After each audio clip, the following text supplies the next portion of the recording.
이번 영상은 관계 중독에 관한 이야기입니다. 알코올 중독이나 도박 중독은 흔히 들어보셨겠지만 이 관계 중독은 조금 생소할 수도 있을 겁니다. 관계 중독이란 말 그대로 타인과 관계 맺기에 병적으로 집착하는 정서적 상태를 말합니다. 우리 주변에도 이런 사람들을 종종 볼 수 있는데요. 제 경험상 관계 중독은 크게 세 가지 유형으로 구분될 수 있습니다. 자, 1번 유형은 소속 집착형 관계 중독입니다. 이 유형은 항상 어떤 무리에 소속되고 싶어 합니다. 그리고 어딘가에 소속되지 못하면 항상 불안해하고 우울해합니다. 그래서 이런 분들 중엔 최대한 많은 이들과 관계를 맺고 싶어 하는 사람들을 흔히 볼 수 있습니다. 그러다 보니 하루도 집에 혼자 있으려 하지 않고 항상 타인들과 모임이나 약속을 만들어요. 그래서 술자리도 많습니다. 그리고 자기가 술값을 내면서까지 만나려 합니다. 이런 분들은 주말에도 혼자 있질 못합니다. 무조건 밖으로 나가서 사람을 만나려고 해요. 어떻게 하든지 혼자 있는 상황을 만들지 않으려 합니다. 혼자 있는 상황을 피하려면 그만큼 즉시 만날 수 있는 사람들이 주변에 많아야겠죠. 그래서 휴대폰에 저장된 번호도 굉장히 많고요. 그 중에서 수시로 연락하는 사람들도 아주 많습니다. 카톡에도 여러 단톡방에 참여하고 있고 대화를 나누는 상대방도 수십 명 혹은 수백 명에 이릅니다. 이런 사람들이 결혼을 하게 되면 허구한 날 친구들 만나느라 집엔 늦게 들어오고 주말에도 친구들 만나느라 배우자와 갈등이 심해집니다. 이렇게 소속 집착형 관계 중독이 있고요. 자, 2번 유형은 성집착형 관계 중독입니다. 말 그대로 이성과의 관계에 집착하는 관계 중독인 거죠. 이런 분들은 항상 옆에 이성 친구가 있어야 합니다. 여자의 경우엔 남친을 항상 사귀려 하고 남자의 경우엔 여친을 항상 사귀려 합니다. 그리고 연인과 헤어지게 되면 혼자가 된 상황을 견디지 못해서 바로 다른 이성을 사귀거나 환승 연애를 반복합니다. 이성 친구를 사귀는 동안에도 보험처럼 어장 관리를 하거나 몰래 양다리를 걸치는 경우도 흔합니다. 이들 중엔 자연스레 섹스 중독도 흔하게 볼 수 있는데요. 자기가 원할 때 상대방과 섹스를 자주 하지 못하면 굉장히 불안해하죠. 섹스를 못했을 땐 자위라도 해야 합니다. 그리고 상대가 스킨십과 섹스를 귀찮아하거나 거절하면 다른 이성을 만나 섹스를 함으로써 결핍을 채우려는 행동을 자주 보이기도 합니다. 3번은요. 1번과 2번을 모두 가진 유형입니다. 즉 소속 집착형과 성집착형을 모두 가진 관계 중독인 거죠. 그래서 최대한 많은 사람들과 친하게 지내려는 욕구도 강하면서 이성에게 끊임없이 사랑받으려는 욕구도 지나칠 정도로 강합니다. 이런 사람들은 친구들도 많으면서 흔히 남사친, 여사친이라고 하는 이성 친구들도 상당히 많아요. 그러면서 항상 연인을 곁에 두려 하고 연인과 헤어지면 어장관리했던 여러 이성 친구 중에 한 명을 연인으로 금방 만들어 버립니다. 이렇게 관계 중독은 세 가지 유형으로 구분할 수 있는데요. 관계 중독자들은 다른 것에도 중독되는 걸 쉽게 볼 수가 있습니다. 이들이 타인과 함께 있지 못하고 혼자 있어야만 하는 상황이 오면 그 순간의 불안을 견디지 못해서 뭔가 다른 자극적인 의존 대상을 찾습니다. 술에 집착하거나 게임이나 도박에 집착하면서 혼자 있는 순간의 불안과 공허감을 해소하려는 성향이 강합니다. 그래서 관계 중독자들은 알코올 중독이나 게임 중독, 도박 중독을 흔하게 갖고 있습니다. 이런 관계 중독이 애정 결핍 때문이라고 보는 시각들도 많은데요. 그런데 심각한 관계 중독자들 중엔 부모와 가족들에게 사랑을 듬뿍 받고 자란 사람들도 의외로 많습니다. 그래서 본인들도 이렇게 말해요. 사랑을 많이 받고 살았는데도 자기 안에는 항상 채워지지 않는 무언가가 있다라고 말합니다. 상대방과의 관계에 늘 목말라하고 집착하는 그 마음. 왜 그런 걸까요?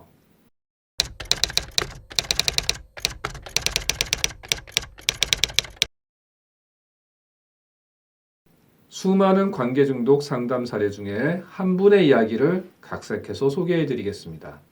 A라는 30대 초반 돌싱 여성이 있었습니다. A씨는 20대 초반 이른 나이에 결혼했으며 초등학생 자녀가 있었지만 그녀의 외도와 알코올 중독 문제로 3년 전 이혼했습니다. 이혼 후에도 그녀는 술과 관계 중독에 빠져 살고 있었습니다. 초등생 시절부터 그녀는 공부는 거의 하지 않았고 항상 여러 친구들과 어울려 다니길 좋아했습니다. 예쁜 외모였던 A씨는 남학생들에게도 인기가 많아서 중학생 때부터 여러 남친을 사귀었습니다. 그녀 곁엔 항상 친구들이 북적거렸습니다. 외동딸이던 A씨는 혼자 있는 걸 너무 싫어해서 평일엔 밤늦게까지 친구들을 만났고 주말에도 친구네 집에 놀러 갈 때가 많았습니다. 어쩔 수 없이 혼자 있어야 할 땐 친구와 오랜 시간 전화 통화를 하다가 잠이 들곤 했습니다. 그랬던 A씨는 20대 초반에 10살 연상의 남친과 사귀다 혼전 임신을 하고 말았습니다. 평소 결혼을 빨리 하고 싶었던 그녀는 그 즉시 결혼을 했고 아이를 낳았습니다. 그런데 A씨는 신혼 초 지독한 산후 우울증이 왔습니다. 하루 종일 아이를 보느라 아무도 만날 수 없었기 때문입니다. 말도 하지 못하는 갓난아기만 보면서 하루 종일 집에 있다 보니 그녀는 외롭고 우울해서 미쳐버릴 것 같았고 아이를 놔두고 집을 탈출하고 싶었습니다. 공감 능력이 떨어지는 남편은 그녀가 얼마나 힘든지 이해하지 못했고 그녀는 산후 우울증이 깊어져서 집에서 술을 마시기 시작했습니다. 아기가 옆에 있는데도 A씨는 낮에도 소주를 서너 병이나 마셨습니다. 날마다 만취한 상태로 아기를 보자 가족들은 그녀를 정신병원에 석 달 넘게 입원시켰습니다. 그러나 퇴원한 후에도 그녀는 아기를 어린이집에 보내고 예전 남친을 만나 술을 마시고 성관계도 자주 가졌습니다. 이런 일이 반복되자 부부 갈등은 심해졌고 부부는 아이가 유치원생일 때 이혼하고 말았습니다. A씨는 모성애가 없는지 이혼 후 아이와는 거의 연락도 하지 않았습니다. 그리고 이혼 즉시 새 남친을 사귀었습니다. 그런데 그녀는 남친을 만나면서도 남친이 자신에게 조금이라도 잘해주지 않으면 술집이나 클럽에 가서 다른 남성과 합석했고 모텔로 자리를 옮겨 원나잇을 즐겼습니다. 그런 일이 10번도 넘게 반복되었습니다. A씨의 남친은 그녀를 데리고 정신과 병원을 다니며 알코올 중독 문제를 치료하려고 노력했으나 전혀 개선되지 않았습니다. 결국 최면 치료에 희망을 걸어보기로 했습니다. 최면을 통해 그녀의 내면에서 관계 중독을 일으키는 불안감을 들여다보았습니다. A씨는 사랑받지 못하고 혼자 있으면 어차피 버려질 것 같아요 라는 두려움이 드러났습니다. 그래서 그녀는 사랑받지 못하고 혼자 있는 상황마다 깊은 우울감을 느꼈던 것이고 그래서 신혼 초엔 산후 우울증을 극복하지 못하고 술과 외도에 빠졌던 겁니다. 그리고 사랑받지 못하고 혼자 있는 상황을 피하기 위해 이혼 후엔 바로 새 남친을 사귀었고 새 남친이 잘해주지 않을 땐 자신을 사랑해줄 상대를 급히 찾기 위해 술집과 클럽에서 남자들과 원나잇을 반복했던 겁니다. A씨는 나름대로 부모에게 사랑받는 외동딸로 곱게 자라왔는데요. 그녀는 자기가 외동딸로 자라서 이렇게 외로움과 애정결핍이 심하다고 생각했습니다. 따뜻한 가정 환경이었는데도 왜 이렇게 그녀는 깊은 애정결핍으로 인해 관계 중독에 빠져 있던 걸까요? 정말 형제 없이 외동딸로 혼자 자라서 사랑을 갈구하는 걸까요?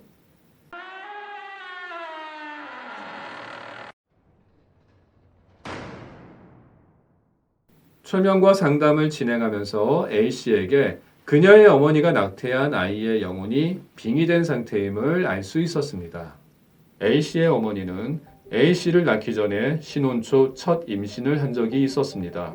그런데 임신 진단을 받기 며칠 전 눈에 다래끼가 나서 약을 먹은 것 때문에 고민이 되었습니다. 기형아 출산이 걱정된 어머니는 의사와 상의해서 결국 낙태하고 말았습니다. 그러나 낙태 후에도 어머니 품에 머물고 있던 태아의 영혼은 동생인 A씨가 태어나서 사랑받자 자기도 사랑받기 위해 A씨의 몸속으로 빙의되었던 겁니다. 그러나 사랑받지 못하고 혼자 버려진 뱃속의 트라우마 때문에 A씨 안에 빙의된 채 잠시라도 혼자 있는 걸 두려워했고 그래서 항상 많은 사람들과 어울리거나 이성 친구에게 끊임없이 사랑받으려고 집착했던 겁니다. 그러다 보니 낙태령에 빙의된 A씨는 출산 후 집에 혼자 있으면서 산후 우울증에 깊이 빠져야 했고 아기는 돌보지 않고 술에 의존하며 외도에 집착하게 된 겁니다.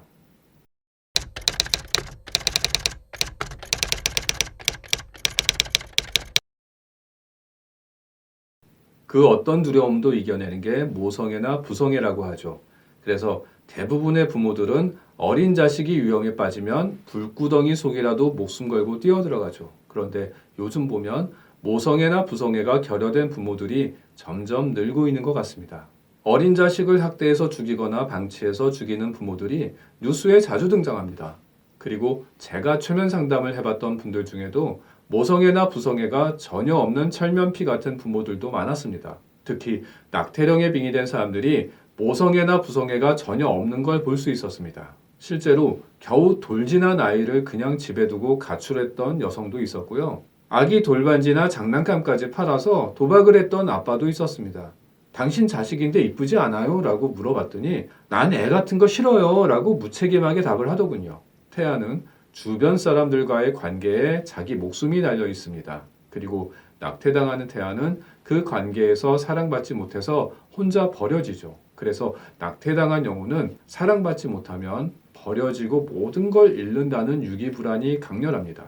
그 상태에서 주변 형제나 가족에게 빙의가 돼버리면 타인과의 관계에서 사랑받기 위해 병적으로 집착을 하게 되죠. 그러다 자기가 사랑받지 못할 위기에 처하게 되면 어린 자식이고 뭐고 모든 걸 팽개치고 안전을 도모하기 위해 사랑받을 대상을 찾으려 합니다. 그 과정에서 외도를 반복하기도 합니다.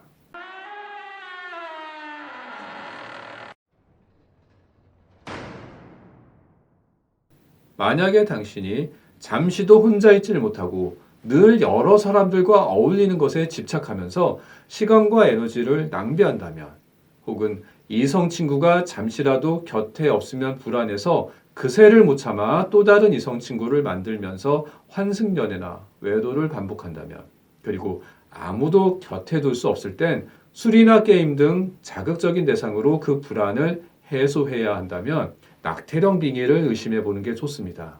당신 안에서 타인과의 관계에 목숨 걸게 하는 그 마음은 타인과의 관계에서 버려져 목숨을 잃은 낙태령을 불안한 마음일 수 있습니다.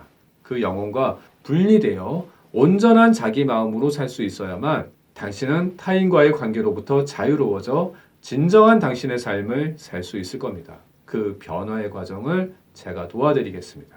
이번 영상은 관계 중독에 대한 이야기를 소개해 드렸고요. 다음 영상에서 더 유익한 이야기로 인사드리겠습니다. 감사합니다.